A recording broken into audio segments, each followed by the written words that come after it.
ये वाला सोफ़ा का कनेक्टर अपने पास में अगेन स्टॉक में आ गया है। कुछ लोगों को कन्फ्यूज़न थी कि इसको यूज़ कैसे किया जाए, फिट कैसे किया जाए। तो ये वीडियो में मैं आप लोगों को यही चीज़ें बताने वाला हूँ कि ये वाले कनेक्टर को किस तरह से आप यूज़ कर सकते हो। स्टूडियो में आ जाओ, मैं आपको दिखाता हूँ इसको किस तरह से सेट किया जाता है।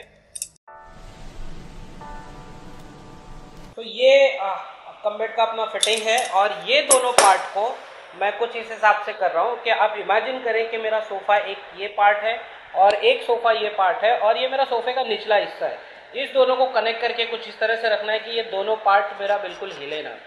तो इस कनेक्टर को कैसे यूज़ करना है और किस तरह से फिट करना है कि ये इसको लॉक कर दे और मेरा सोफ़ा हिले नहीं, इस वीडियो में हम लोग यही देखते हैं।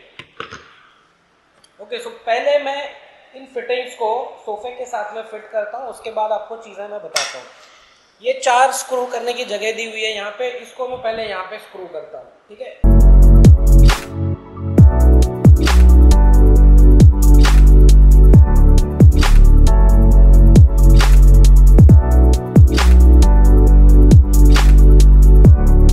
मैं सिर्फ फिलहाल 2 ही स्क्रू करता हूँ, सिर्फ मुझे आपको समझाना है, उसके लिए मैं सिर्फ 2 स्क्रू कर रहा हूँ। आप 4 करना ताकि ये सुपर स्ट्रॉन्ग तरीके से हो जाए।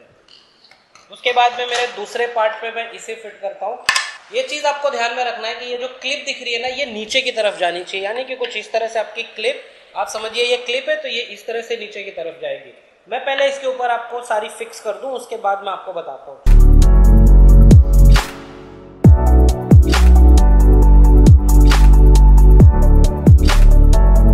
ओके, सो ये सोफे के निचले हिस्से पे दोनों फिटिंग्स मेरी रेडी हो गई है, राइट। इस तरह से आपको कुछ फिट करना है और ये जो पार्ट है ना, ये आप ध्यान में रखना, ये चीज़ को नीचे की तरफ जाना चाहिए कुछ इस तरह से। स्क्रूज बाहर आ गए, साइज बड़ी है, अगर आपका सोफा बनेगा तो ये स्क्रूज बाहर नहीं आएगी।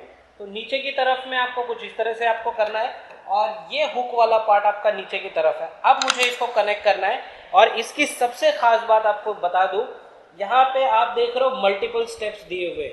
ये मल्टीपल स्टेप्स ऐसे हैं कि जिस भी स्टेप पे आप रोकना चाहो आप कनेक्ट करके रोक सकते हो। जैसे फॉर एग्जांपल मैं 2 स्टेप पे आगे जाके यहाँ पे मुझे रोकना है तो मैं यहाँ भी रोक सकता हूँ, लेकिन मुझे और आगे रोकना है तो मैं यहाँ पे कनेक्ट कर सकता हूँ। इससे भी आगे अगर मुझे करना है तो मैं इससे भी आगे पुश करके इसको कनेक्ट कर सकता हूँ कुछ इस तरह से। तो इस तरह से ये आपका कनेक्ट होता है। अब ये चीज़ें अगर कनेक्ट हो गई तो ये आप इसे बाहर खींच नहीं सकते हो, ये कभी निकलेगा नहीं। और इसकी दूसरी सबसे इंपॉर्टेंट चीज़ मैं आपको बता दूं, कई बार लोग सोचते हैं कि यार ये फंस गया यहाँ पे, भी इसको निकालना कैसे। तो इसको निकालने का एक सबसे सिंपल तरीका है, आप एक पार्ट को, ये वाले पार्ट को कुछ इस तरह से ऊपर उठा लेना है। आपने ऊपर उठा लिया, ये लॉक फ्री हो गया। अगेन आपको डालना है तो यहाँ से आपको पुश करना होगा। ये थोड़ी मूवमेंट रहती है क्योंकि कई बार क्या है, आपका सेटिंग बराबर नहीं बैठा तो आप थोड़े से क्रॉस में भी लेके इसको सेट कर सकते हो।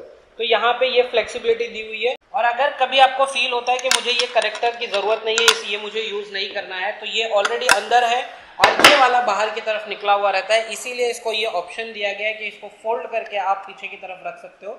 आपका ये जो फिटिंग है वो अंदर की तरफ चला जाएगा।